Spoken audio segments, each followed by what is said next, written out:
Hello बच्चों, welcome back. तो बेटा अभी तक जो हमने पढ़ा उसका आपने रिवीजन प्रॉपर किया होगा, प्रॉपर नोट्स आपने बना लिए होंगे। तो इसी चैप्टर को आगे कंटिन्यू रखते हुए आज हम डिस्कस करेंगे कि how these diseases are transmitted या what is the mode of transmission of the disease. क्योंकि हमने ऑलरेडी डिस्कस कर लिया कि डिजीज क्या होती है, हेल्थ क्या है, हाउ डिजीज स्प्रेड मीन्स इसका ट्रांसमिशन कैसे होगा, आज ही हम डिस्कस करने वाले हैं। तो बेटा अगर आप लोगों को पता हो तो दो तरह से डिजीज का ट्रांसमिशन होता है, एक होता है डायरेक्ट ट्रांसमिशन, एक होता है indirect transmission.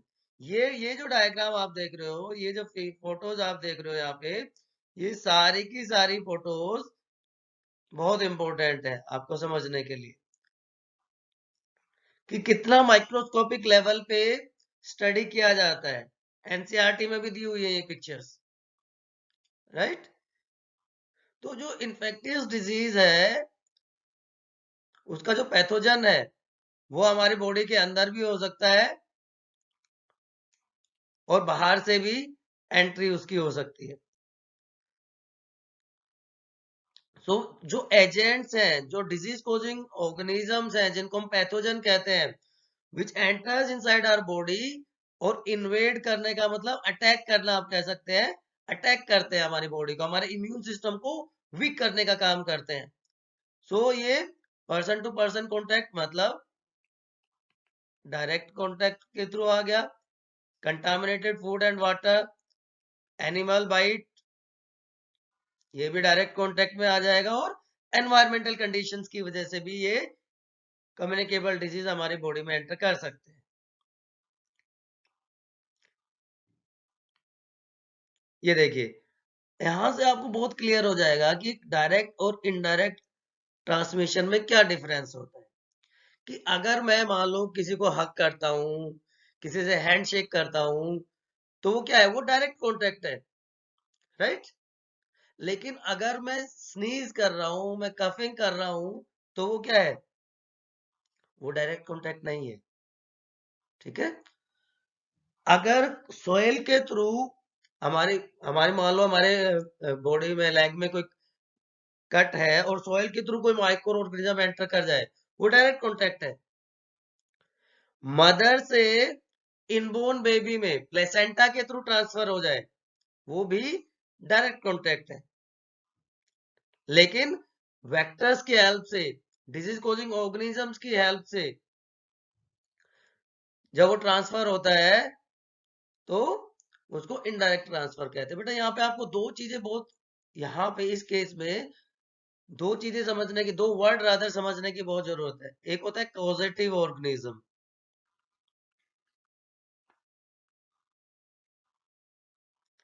One is causative organism, और दूसरी जो चीज होती है दैट इज वेक्टर, या जिसको हम कैरियर भी कह सकते हैं। दोनों का डिफरेंस आपको पता होना चाहिए। 90% लोगों को नहीं पता होगा। अगर कोई पूछे आपसे मलेरिया किसकी वजह से होता है, तो सब कहेंगे फीमेल एनाफ्लीज की वजह से, राइट। आप में से कितनों को पता है कि मलेरिया किसकी वजह से होता है? Please right your answer in comment section. Malaria is caused by, इसके बाद अगर आप लिखेंगे तो मैं समझूंगा आपने सुन के लिखा है। कॉजेटिव ऑर्गेनिज्म इज प्लाज्मोडियम, आप याद रखें। प्लाज्मोडियम की अलग अलग स्पीशीज होती है, वो आगे मैं आपको बताऊंगा टाइप ऑफ वेक्टर्स में। तो प्लाज्मोडियम कोजेस मलेरिया, लेकिन उसका जो वेक्टर है, जो उसको कैरी करता है, दैट इज फीमेल एनाफिलीज। तो ये दोनों वर्ड आपको बहुत क्लियर कट पता होने चाहिए कि वेक्टर क्या होता है और कॉजेटिव ऑर्गेनिज्म क्या है, ठीक है। तो direct contact physical with infected person, chicken pox, measles इसका एग्जांपल हो गया। देन रैबिड एनिमल्स होते हैं, जैसे डॉग्स हैं, लेकिन डॉग के अलावा भी होते हैं, मंकीज भी रैबिड एनिमल में आते हैं। अगर वो इन्फेक्टेड है और वो हमें बाइट कर ले तो वहां से भी आ जाएगा डायरेक्ट कॉन्टेक्ट के थ्रू। एड्स सेक्सुअल कॉन्टैक्ट होता है, सबसे इंटीमेट जो कॉन्टैक्ट होता है, सबसे क्लोज जो कॉन्टैक्ट होता है दो इंडिविजुअल्स के बीच में, दैट इज सेक्सुअल कॉन्टैक्ट। तो अगर कोई इन्फेक्टेड पर्सन जिसको एड्स है वो सेक्सुअल कॉन्टैक्ट करता है सेक्सुअल इंटरकोर्स के टाइम पे, वो ट्रांसमिट कर सकता है disease to the normal healthy person. And same way AIDS affected mother से उसके बेबी में ट्रांसफर हो सकता है, क्योंकि प्लेसेंटा के थ्रू ट्रांसफर हो जाता है, राइट। तो ये सारे डायरेक्ट ट्रांसफर के मेथड्स हैं जो आप हम डिस्कस कर रहे हैं। This is direct transfer. Hand shake करना, as you can see, kissing, hug करना किसी को, राइट।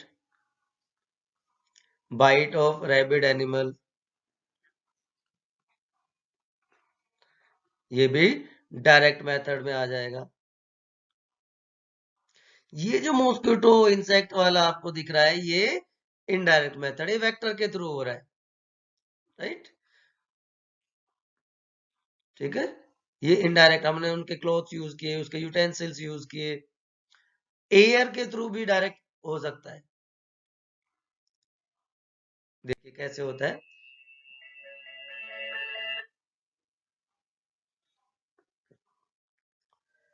सो इन्फेक्टियस और कम्युनिकेबल डिजीज, दो तरह का ट्रांसमिशन अभी तक मैंने आपको बताया, direct and indirect.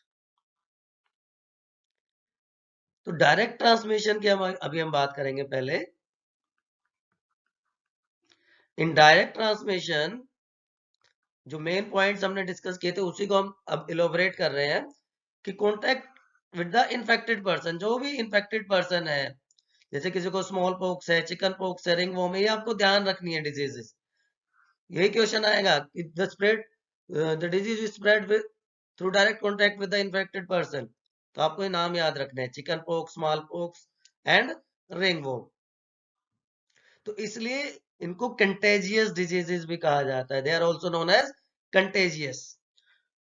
And sexual contact one of the closest physical contact, इसलिए गोनोरिया, सिफिलिस, एड्स, ये हम इनको कहते हैं sexually transmitted diseases.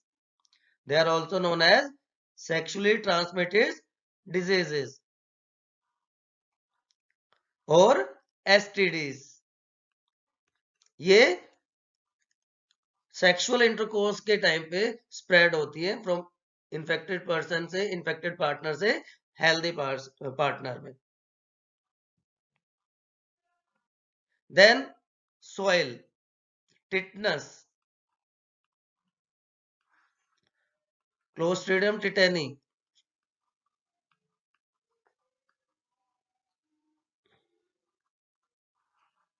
Is the causative organism. तो जो डिजीज कॉजिंग ऑर्गेनिज्म है, माइक्रोब है, वो एंटर कर जाता है। तो अगर हमारे बॉडी में इंजरीज है, स्पेशली लेग्स में अगर इंजरी है, तो ये हमारी बॉडी में एंटर कर जाता है और हमें इन्फेक्ट करना शुरू कर देता है। एनिमल बाइट्स का मैंने आपको बताया, रैबिड एनिमल्स जो है, चाहे वो डॉग्स हैं और मंकीज हैं, they can cause diseases. Transplacentation, placental transmission from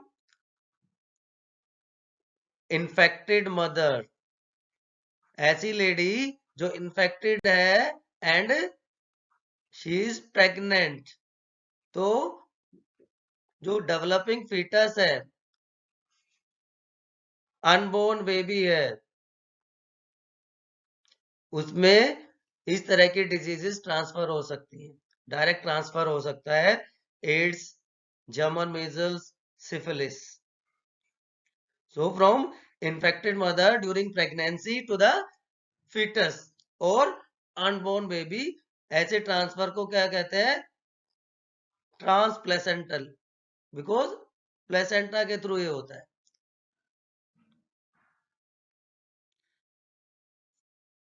They can travel very large distances.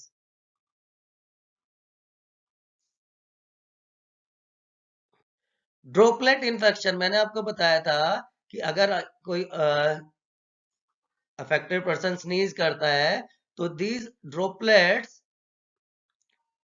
travel for some time, travel for some distance and some time. अब इसमें भी जो कोर एरिया होगा, जो इमीडिएट एरिया होगा, माउथ के बिल्कुल पास का जो एरिया होगा, वो एक तरह से न्यूक्लियस या सेंटर का काम करेगा. तो जो लार्जर ड्रॉपलेट्स होंगी वो बिल्कुल पास गिर जाएंगे with in area of 2 meters and within few seconds. They will not be carried away for long distance. लेकिन जो लाइट ड्रॉपलेट्स होंगी वो इस कोर एरिया को पार करेंगी. लाइट ड्रॉपलेट्स इसको क्रॉस करके एयर करंट के थ्रू ट्रेवल करेंगी and they reaches up to a larger area. तो सो स्प्रेड होने के चांसेस है वो भी बढ़ जाते हैं. तो आपको फिर से ये याद रखना है, ड्रॉपलेट इन्फेक्शन के through common cold, influenza, diphtheria, pneumonia and tuberculosis इसी तरह से स्प्रेड होते हैं. So these are common ways through air. Examples मैंने सबके दिए हैं यहाँ पे, common cold, tuberculosis, pneumonia. Animals के थ्रू, इवन बाइट की बात नहीं हो रही है यहाँ पे. आप पेट करते हो किसी एनिमल को, आप उसको सहलाते हो, आपने जो पेट एनिमल है उसको, वो किसी सरफेस को स्क्रैच करता है तो हमारी बॉडी पे कई बार स्क्रैच कर देता है, तो उसकी वजह से भी वो ट्रांसफर कर सकता है डिजीज को. कंटामिनेटेड वाटर के थ्रू या फूड के through cholera, amoebic dysentery transmit होती है. सेक्सुअल कॉन्टेक्ट का मैंने आपको बताया, सिफिलिस, एड्स और अनबॉर्न बेबी में ट्रांसफर हो सकता है, ब्रेस्ट फीडिंग के टाइम ट्रांसफर हो सकता है. नेक्स्ट जो वेक्टर के थ्रू होते हैं, typhoid, tuberculosis, diarrhoea, dysentery, malaria, mosquito के थ्रू होगा. तो जो मॉस्किटोज और फ्लाइज हैं, दे एक्ट एज वेक्टर.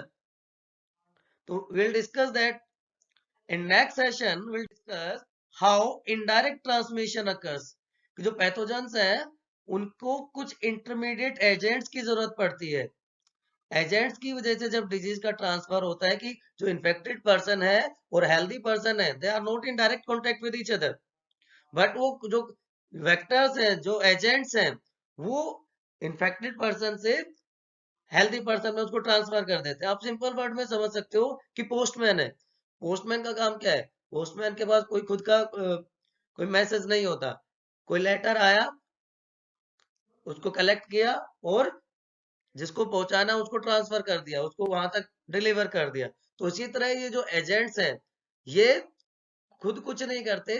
जो डिजीज का जो पॉजिटिव ऑर्गेनिज्म है उनके बॉडी में एंटर होता है और वो उसको ट्रांसफर कर देते हैं to the healthy uninfected person.